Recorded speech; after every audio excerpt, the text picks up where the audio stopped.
ఒక చిన్న పట్టణంలో అందరికీ తెలిసిన పేరు మోహన్.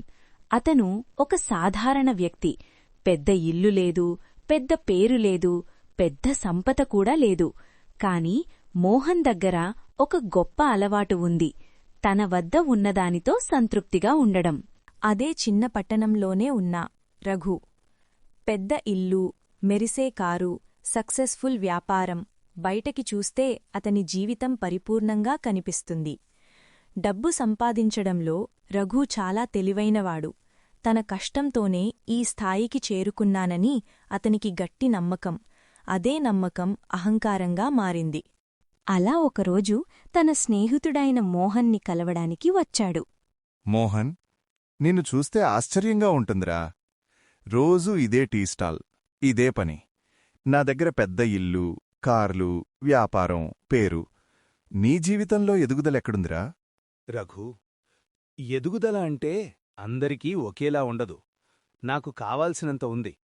శాంతిగా నిద్రపోగలుగుతున్నాను. కొన్ని రోజుల తర్వాత రఘు ఎందుకో కంగారు పడుతూ మాట్లాడుతూ ఉంటాడు. ఏమంటున్నావ్? వ్యాపారంలో నష్టమైందా? ఇంత కష్టపడి సంపాదించినది ఒక్కసారిగా ఇలా ఎలా పోతుంది? అతను గందరగోళంలో పడి ఏమి చెయ్యాలో తెలియక తికమకపడుతున్న సమయంలో రఘు అతని ఇంటికి వచ్చాడు. ఏమైంది రఘు?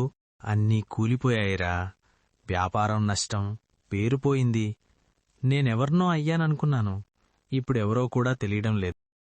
అలా ఎందుకనుకుంటున్నావు రఘు? నువ్వింకా ఉన్నావు కదా, అదే చాల్దా? మళ్ళీ మొదట్నుంచి ప్రయత్నించరా. అప్పుడు విజయం నీదే. ధైర్యంగా ఉండు. నిన్ను నేనెంత తక్కువగా చూశానో తెలుసారా? నాకున్నది డబ్బని, నువ్వేమీ కాదనుకున్నాను. ఇప్పుడర్థమైందిరా. నా దగ్గర ఉన్నది సంపద మాత్రమే. నీ దగ్గర ఉన్నది ఓర్పు, సహనం, మనుషుల విలువ. అలా రఘు ఎవరి గొప్పతనం వాళ్లదే అని తెలుసుకున్నాడు. అప్పటినుంచి అందరితో స్నేహంగా ఉంటూ తన వ్యాపారంని మొదలుపెట్టాడు.